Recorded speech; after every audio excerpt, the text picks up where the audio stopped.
महाराष्ट्राच्या आधुनिक औरंग्याचा वाढदिवस।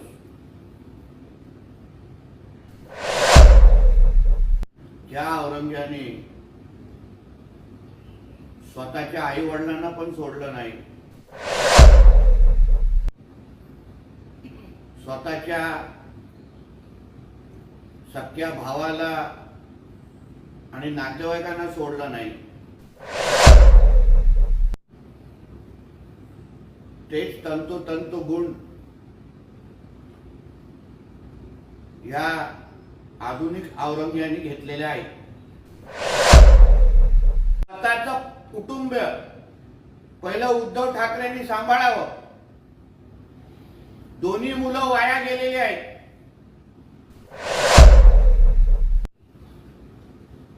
आज महाराष्ट्राच्या आधुनिक